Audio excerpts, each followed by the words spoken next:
The Odyssey by Homer. Translated by Samuel Butler. Book 2.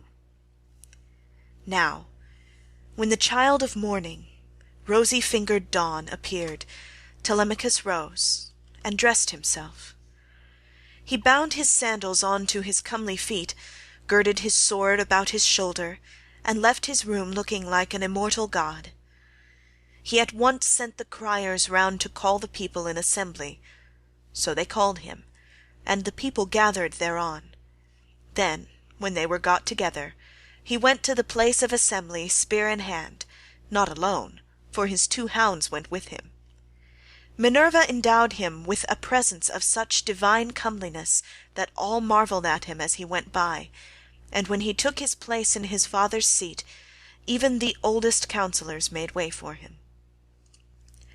Aegyptius, a man bent double with age, and of infinite experience, the first to speak.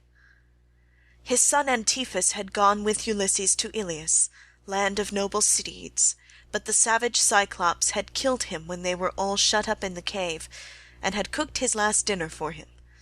He had 3 sons left, of whom 2 still worked on their father's land, while the 3rd, Eurynomus, was one of the suitors. Nevertheless, their father could not get over the loss of Antiphus, and was still weeping for him when he began his speech. "Men of Ithaca," he said, "hear my words. From the day Ulysses left us, there has been no meeting of our counsellors until now. Who then can it be, young or old, that finds it so necessary to convene us? Has he got wind of some host approaching, and does he wish to warn us? Or would he speak on some other matter of public moment? I am sure he is an excellent person, and I hope Jove will grant him his heart's desire." Telemachus took this speech as of good omen, and rose at once, for he was bursting with what he had to say. He stood in the middle of the assembly, and the good herald Pisenor brought him his staff.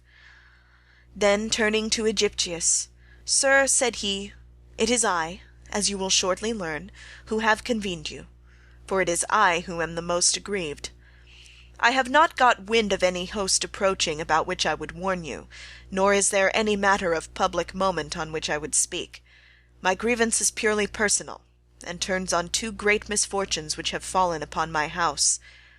The first of these is the loss of my excellent father, who was chief among you all here present, and was like a father to every one of you. The second is much more serious, and ere long will be the utter ruin of my estate. The sons of all the chief men among you are pestering my mother to marry them against her will. They are afraid to go to her father Icarius, asking him to choose the one he likes best, and to provide marriage gifts for his daughter. But day by day they keep hanging about my father's house, sacrificing our oxen, sheep, and fat goats for their banquets, and never giving so much as a thought to the quantity of wine they drink. No estate can stand such recklessness. We have now no Ulysses to ward off harm from our doors, and I cannot hold my own against them. I shall never all my days be as good a man as he was. Still I would indeed defend myself if I had power to do so, for I cannot stand such treatment any longer. My house is being disgraced and ruined. Have respect, therefore, to your own consciences and to public opinion. Fear too the wrath of heaven, lest the gods should be displeased and turn upon you. I pray you by Jove and Themis, who is the beginning and the end of counsels, do not hold back my friends, and leave me single-handed, unless it be that my brave father Ulysses did some wrong to the Achaeans which you would now avenge upon me, by aiding and abetting these suitors. Moreover, if I am to be eaten out of house and home at all, I had rather you did the eating yourselves, for I could then take action against you to some purpose, and serve you with notices from house to house till I got paid in full, whereas now I have no remedy." With this Telemachus dashed his staff to the ground, and burst into tears. Every one was very sorry for him, but they all sat still, and no one ventured to make him an angry answer, save only Antinous, who spoke thus: "Telemachus, insolent braggart that you are, how dare you try to throw the blame upon us suitors? It is your mother's fault. Not ours, for she is a very artful woman. These 3 years past, and close on 4, she has been driving us out of our minds by encouraging each one of us, and sending him messages without meaning one word of what she says. And then there was that other trick she played on us. She set up a great tambour frame in her room, and began to work on an enormous piece of fine needlework. "Sweethearts," said she, "Ulysses is indeed dead. Still, do not press me to marry again immediately. Wait, for I would not have skill in needlework perish unrecorded, till I have completed a pall for the hero Laertes, to be in readiness against the time when death shall take him. He is very rich, and the women of the place will talk if he is laid out without a pall." This was what she said, and we assented, whereon we could see her working on her great web all day long. But at night she would unpick the stitches again by torchlight. She fooled us in this way for 3 years, and we never found her out, but as time wore on, and she was now in her 4th year, one of her maids, who knew what she was doing, told us, and we caught her in the act of undoing her work, so she had to finish it, whether she would or no. The suitors therefore make you this answer, that both you and the Achaeans may understand. Send your mother away, and bid her marry the man of her own and of her father's choice. For I do not know what will happen if she goes on plaguing us much longer with the airs she gives herself on the score of accomplishments Minerva has taught her, and because she is so clever. We never yet heard of such a woman. We know all about Tyro, Alcmena, Mycenae, and the famous women of old, but they were nothing to your mother, any one of them. It was not fair of her to treat us in that way, and as long as she continues in the mind with which heaven has now endowed her, so long shall we go on eating upon your estate, and I do not see why she should change, for she gets all the honour and glory, and it is you who pay for it, not she. Understand then that we will not go back to our lands, neither here nor elsewhere, till she has made her choice, and married some one or other of us." Telemachus answered, "Antinous, how can I drive the mother who bore me from my father's house?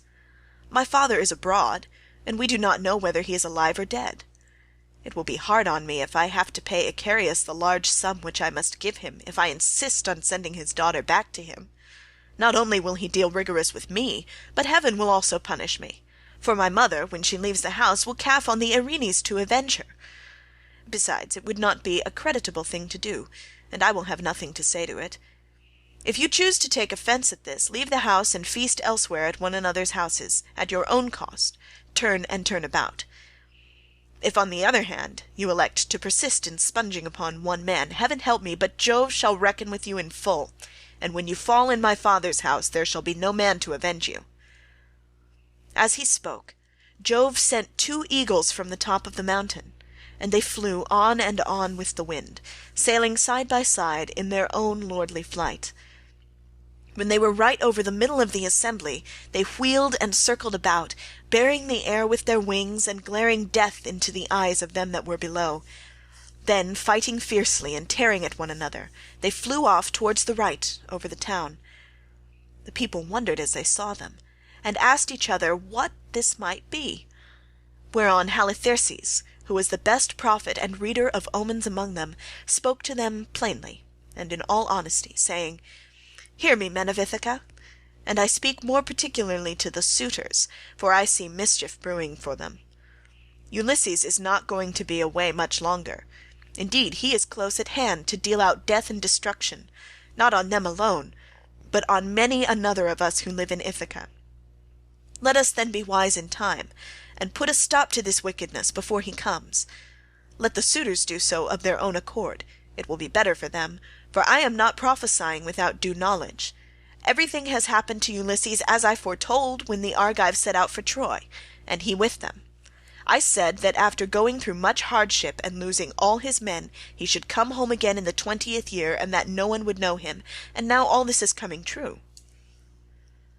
Eurymachus, son of Polybus, then said, "Go home, old man, and prophesy to your own children, or it may be worse for them. I can read these omens myself much better than you can.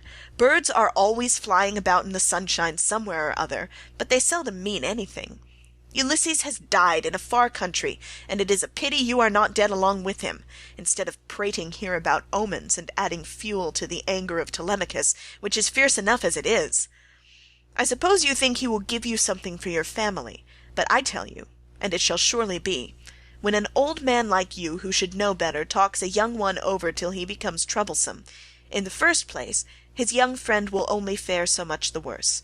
He will take nothing by it, for the suitors will prevent this, and in the next, we will lay a heavier fine, sir, upon yourself than you will at all like paying, for it will bear hardly upon you.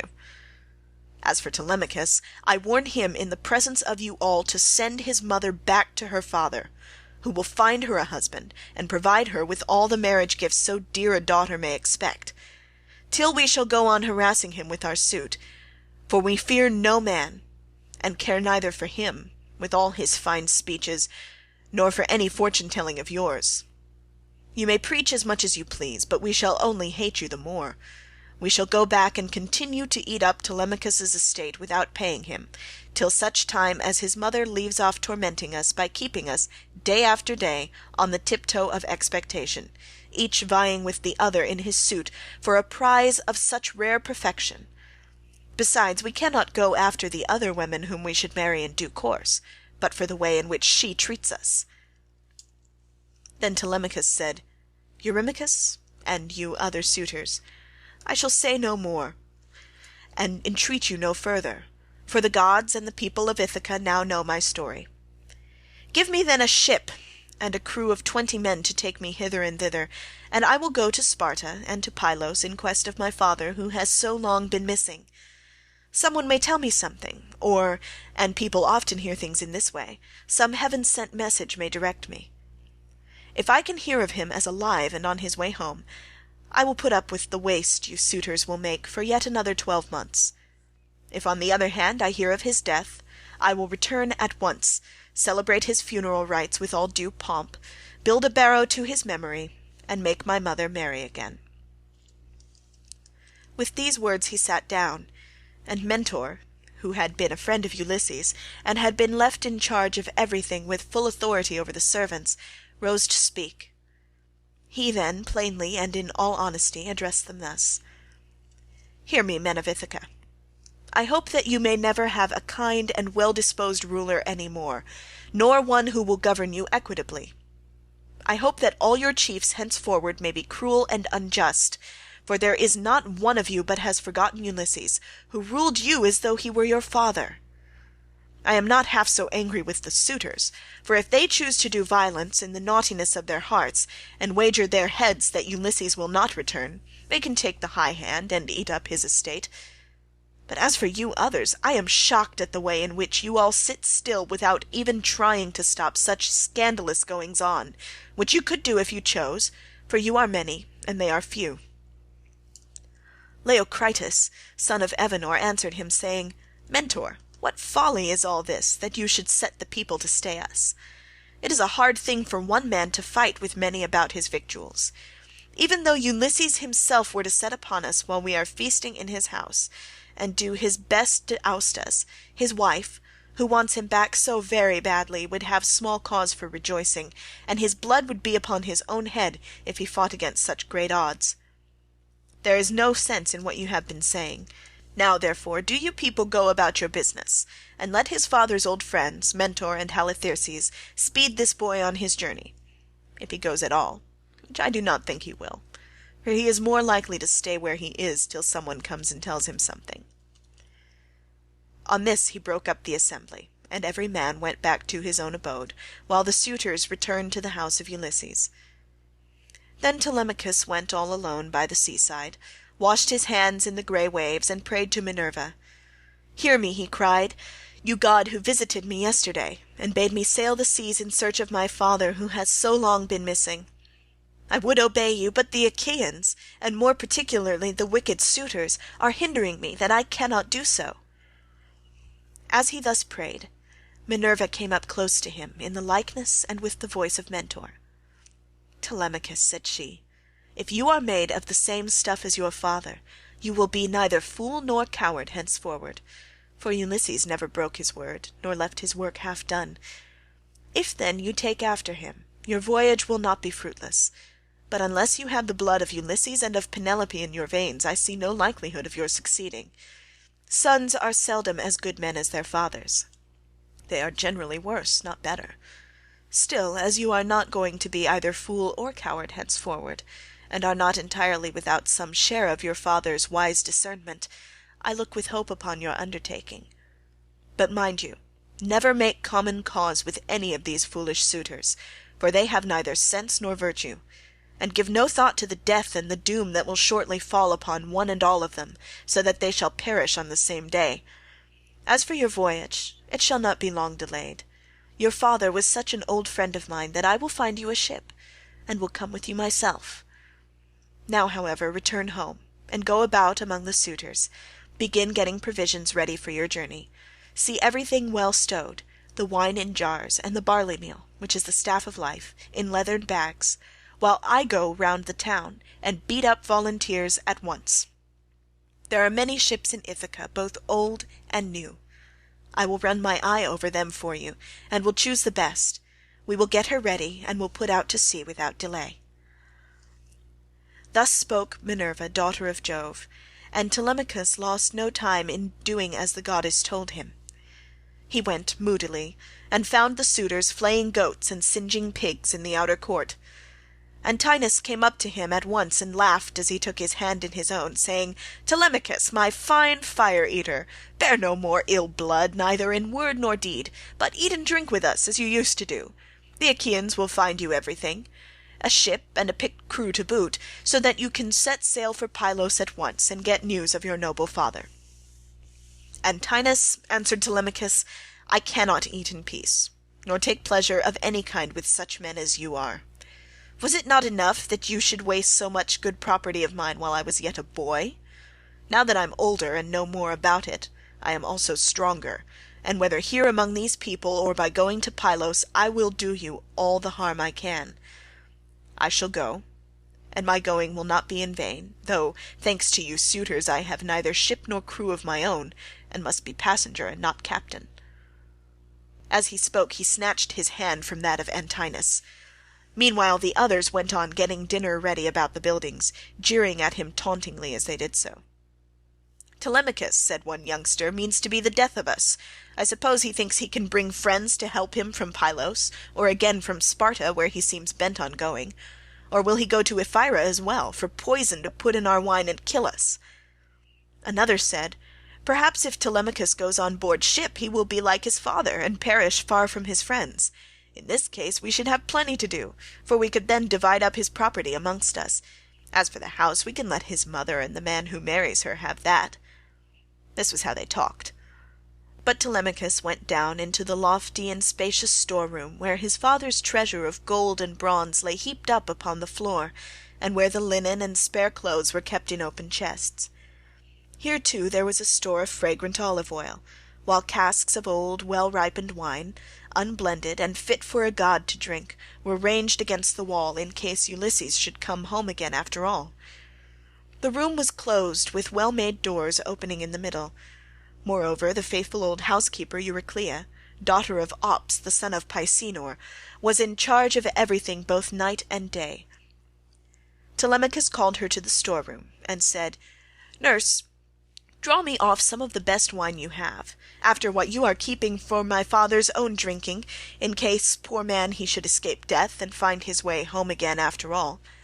Let me have 12 jars, and see that they all have lids. Also fill me some well-sewn leathern bags with barley meal, about 20 measures in all. Get these things put together at once, and say nothing about it. I will take everything away this evening as soon as my mother has gone upstairs for the night.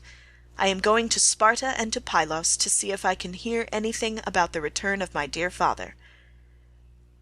When Euryclea heard this, she began to cry, and spoke fondly to him, saying, "My dear child, whatever can have put such notion as that into your head? Where in the world do you want to go to, you who are the one hope of the house? Your poor father is dead and gone in some foreign country, nobody knows where, and as soon as your back is turned these wicked ones here will be scheming to get you put out of the way, and will share all your possessions among themselves. Stay where you are, among your own people, and do not go wandering and worrying your life out on the barren ocean." "Fear not, nurse," answered Telemachus. "My scheme is not without heaven's sanction. But swear that you will say nothing about all this to my mother till I have been away some 10 or 12 days, unless she hears of my having gone and asks you, for I do not want her to spoil her beauty by crying." The old woman swore most solemnly that she would not, and when she had completed her oath she began drawing off the wine into jars and getting the barley meal into the bags, while Telemachus went back to the suitors. Then Minerva bethought her of another matter. She took his shape, and went round the town to each one of the crew, telling them to meet at the ship by sundown. She also went to Noemon son of Phronius, and asked him to let her have a ship, which he was very ready to do. When the sun had set and darkness was over all the land, she got the ship into the water, put all the tackle on board her that ships generally carry, and stationed her at the end of the harbour. Presently the crew came up, and the goddess spoke encouragingly to each of them. Furthermore she went to the house of Ulysses, and threw the suitors into a deep slumber. She caused their drink to fuddle them, and made them drop their cups from their hands, so that, instead of sitting over their wine, they went back into the town to sleep, with their eyes heavy and full of drowsiness. Then she took the form and voice of Mentor, and called Telemachus to come outside. "Telemachus," said she, "the men are on board and at their oars, waiting for you to give their orders, so make haste, and let us be off." On this she led the way, while Telemachus followed in her steps. When they got to the ship, they found the crew waiting by the waterside, and Telemachus said, "Now, my men, help me to get the stores on board. They are all put together in the cloister, and my mother does not know anything about it, nor any of the maidservants except one." With these words he led the way, and the others followed after. When they had brought the things as he told them, Telemachus went on board, Minerva going before him and taking her seat in the stern of the vessel, while Telemachus sat beside her. Then the men loosened the hawsers and took their places on the benches. Minerva sent them a fair wind from the west, that whistled over the deep blue waves, whereon Telemachus told them to catch hold of the ropes and hoist sail, and they did as he told them. They set the mast in its socket in the cross-plank, raised it, and made it fast with the forestays. Then they hoisted their white sails aloft with ropes of twisted ox-hide. As the sail bellied out with the wind, the ship flew through the deep blue water, and the foam hissed against her bows as she sped onward. Then they made all fast throughout the ship, filled the mixing bowls to the brim, and made drink offerings to the immortal gods that are from everlasting, but more particularly to the grey-eyed daughter of Jove. Thus then the ship sped on her way through the watches of the night, from dark till dawn.